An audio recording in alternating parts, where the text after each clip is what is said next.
ನಮಸ್ಕಾರ ಎಲ್ಲರಿಗೂ. ನಾನು ಒಂದು ಪುಸ್ತಕನ ಓದ್ತಾ ಇದ್ದೆ. ಈ ಪುಸ್ತಕವನ್ನು ಓದಬೇಕಾದ್ರೆ ನನಗೆ ಒಂದು ಚಿಕ್ಕದಾದ ಒಂದು ಪ್ಯಾರಾಗ್ರಾಫ್ ಸಿಕ್ತು. ಆ ಪ್ಯಾರಾಗ್ರಾಫನ್ನು ಓದಿ ನಾನು ಗೂಗಲಲ್ಲಿ ಸರ್ಚ್ ಮಾಡಿದೆ. Who discovered flight patterns of birds, ಅಂದರೆ ಹಕ್ಕಿ ಯಾವ ರೀತಿ ಹಾರುತ್ತೆ ಅಂತ ಯಾರು ಅದನ್ನು ಹುಡುಕಿದ್ರು ಅಂತ. ನಮಗೆ ಗೂಗಲಲ್ಲಿ ಫಸ್ಟು ಬರೋ ಉತ್ತರನೇ ಲಿಯನಾರ್ಡೋ ಡಾವಿಂಚಿ. 15 ಮತ್ತು 16ನೇ ಶತಮಾನದಲ್ಲಿ ಲಿಯನಾರ್ಡೋ ಡಾವಿಂಚಿ ಹಕ್ಕಿಗಳು ಯಾವ ರೀತಿ ಹಾರುತ್ತೆ ಅಂತ ಹುಡುಕದಂತೆ. ಅದೇ ಇವಾಗ ನಾವು ನಮ್ಮ ಕನ್ನಡದ ಪುಸ್ತಕ ಆದ ಪಂಚತಂತ್ರ, ಕನ್ನಡದಲ್ಲ ಇದು, ನಾನು ಓದ್ತಾ ಇರೋ ಪುಸ್ತಕ ಕನ್ನಡದ್ದು. ಇಲ್ಲಿ ಈ ಪುಸ್ತಕ ಬಂದು ಕ್ರಿಸ್ತಪೂರ್ವ 300 ಅಲ್ಲಿ ಬರೆದಿರೋದು.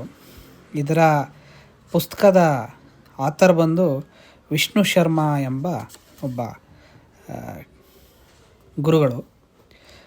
ಇದರಲ್ಲಿ ಮಿತ್ರ ಸಂಪ್ರಾಪ್ತಿ ಅಂತ 2ನೇ ಚಾಪ್ಟರ್ 132 ಪೇಜ್ ನಂಬರಲ್ಲಿ ಕಾಗೆ ಮತ್ತು ಇಲಿಯ ಕತೆ.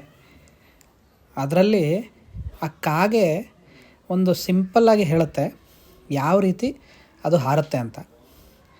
6 ವಿಧವಾದ ಹಾರೋದು ಗೊತ್ತಿದೆ ನನಗೆ ಅಂತ ಅದೇ ಹೇಳುತ್ತೆ. ಆ 6 ರೀತಿ ಹಾರೋದು ಯಾವುದು ಅಂದರೆ ಸಂಪಾತ, ಅಂದರೆ ರೆಕ್ಕೆಗಳ ಸಹಾಯ ಇಲ್ಲದೆ ಸಮಭಾವದಲ್ಲಿ ಹಾರುವುದು. ವಿಪಾತ, ರೆಕ್ಕೆಯನ್ನು ಬಡಿದು ಹಾರುವುದು.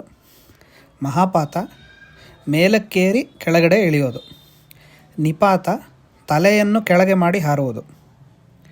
ವಕ್ರ, ಡೊಂಕಾಗಿ ಹಾರುವುದು. ತ್ರಿಯಕ್, ಅಡ್ಡ ರೀತಿಯಲ್ಲಿ ಹಾರುವುದು. ಊರ್ಧ್ವ, ಎತ್ತರದಲ್ಲಿ ಹಾರುವುದು. ಲಘು, ತೀವ್ರಗತಿಯಲ್ಲಿ ಹಾರುವುದು. ಈ 8 ರೀತಿಯಾದ ವಿಧಾನಗಳು ನನಗೆ ಗೊತ್ತಿದೆ ಅಂತ ಕಾಗೆ ಇಲಿಗೆ ಹೇಳುತ್ತೆ.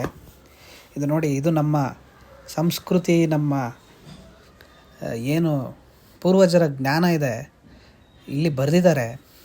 ಒಂದು ಸಿಂಪಲ್ಲಾಗಿ ಒಂದು ಪುಸ್ತಕದಲ್ಲಿ, ಒಂದು ಕಥೆಯಲ್ಲಿ ಇದನ್ನು ಮೆನ್ಷನ್ ಮಾಡಿದ್ದಾರೆ. ಇವಾಗ ಅವರು ಇದನ್ನು ಕಂಡು ಹಿಡಿದ್ರು ಅಂತ ನಾನು ಹೇಳ್ತಾ ಇಲ್ಲ, ಬಟ್ ಆದರೆ ಗೂಗಲಲ್ಲಿ ನೀವು ನೋಡಿದ್ರೆ ಎಲ್ಲರೂ ಇದನ್ನು ವೆಸ್ಟ್ರನ್ ಅವರೇ ಇದನ್ನು ಕಂಡು ಹಿಡಿದಿದ್ದು, ಇದನ್ನು ಹುಡುಕಿದ್ದು, ಬೇರೆ ಯಾರೂ ಗೊತ್ತೇ ಇರಲಿಲ್ಲ ಯಾರಿಗೂ ಏನೋ ಅನ್ನೋ ರೀತಿ ಬರೆದಿರ್ತಾರೆ.